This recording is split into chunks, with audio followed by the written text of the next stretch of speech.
सोचो कि एक रात तुम्हारे घर से कॉल आता है और पता चलता है कि कोई फैमिली इमरजेंसी है जिसके लिए तुम्हें 3 लाख रुपए अरेंज करने हैं, तो तुम क्या करोगे? मैं जानता हूँ वही जो 90% लोग करते हैं।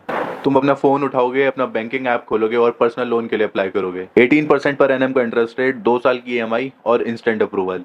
और तुम्हें लगेगा लो, हो गई प्रॉब्लम सॉल्व। पर ऐसा बिल्कुल भी नहीं है, क्योंकि तुमने अभी एक ऐसा काम किया है जिसकी वजह से तुमने खुद ही अपने पैरों पे कुल्हाड़ी मार ली है। 3 साल का पर्सनल लोन, 18% पर एनएम का इंटरेस्ट रेट और 2 साल की ईएमआई। अगर रफली कैलकुलेट किया जाए तो सिर्फ इंटरेस्ट में ही तुम 74,000 रुपीज एक्स्ट्रा दोगे। और अगर तुमने एसआईपी को रोक के अपने म्यूचुअल फंड्स को रिडीम करके इस पैसे का इंतजाम किया है तो डबल लॉस, क्योंकि म्यूचुअल फंड रिडीम करने पे तुम्हें टैक्स देना पड़ेगा और जो कंपाउंडिंग अगले 10 साल में तुम्हारे पैसे को 3x करती वो भी चली जाएगी। और ये गलतियां रिवर्सेबल नहीं होती। अब मैं तुम्हें वो बताता हूँ जो तुम्हारा बैंक तुम्हें कभी नहीं बताएगा। अगर तुम्हारे पास म्यूचुअल फंड्स है तो तुम्हें पर्सनल लोन की जरूरत नहीं है। तुम अपने म्यूचुअल फंड्स को प्लेज करके सीधा लोन ले सकते हो, जिसको हम लोन अगेंस्ट म्यूचुअल फंड्स भी बोलते हैं। इसमें इंटरेस्ट रेट अराउंड 10 से 11% होता है, यानी कि पर्सनल लोन का ऑलमोस्ट आधा।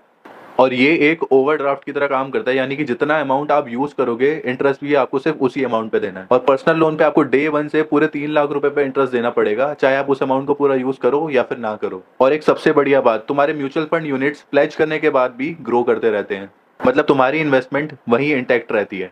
और अगर यहाँ मैं तुमसे सीधी बात करूँ तो तुम्हारा बैंक जानता है कि ये ऑप्शन एग्जिस्ट करता है, बट वो फिर भी तुम्हारे को पर्सनल लोन की तरफ पुश करता है, क्योंकि वहां पे उनका ज्यादा बेनिफिट है। मतलब तुम्हारा फाइनेंशियल सिस्टम तुम्हारी ही इग्नोरेंस पे प्रॉफिट कमाता है। बट ऑनेस्टली अगर मैं बात करूँ तो loan against mutual fund risk free नहीं है। अगर मार्केट क्रैश करती है और तुम्हारे म्यूचुअल फंड्स की वैल्यू गिर जाती है तो तुम्हारा ब्रोकर तुम्हें मार्जिन कॉल देता है। मतलब या तो तुम्हें और यूनिट्स को प्लेज करना पड़ेगा या फिर लोन को पार्टली रीपे करना पड़ेगा। मतलब लोन अगेंस्ट म्यूचुअल फंड्स आप तभी लो जब आपके पास रीपेमेंट प्लान हो। तो अगली बार जब इमरजेंसी आए, थोड़ा रुको, अपने म्यूचुअल फंड पोर्टफोलियो को देखो और लोन अगेंस्ट म्यूचुअल फंड के ऑप्शन को एक्सप्लोर करो एंड देन फाइनली डिसाइड कि क्या करना है।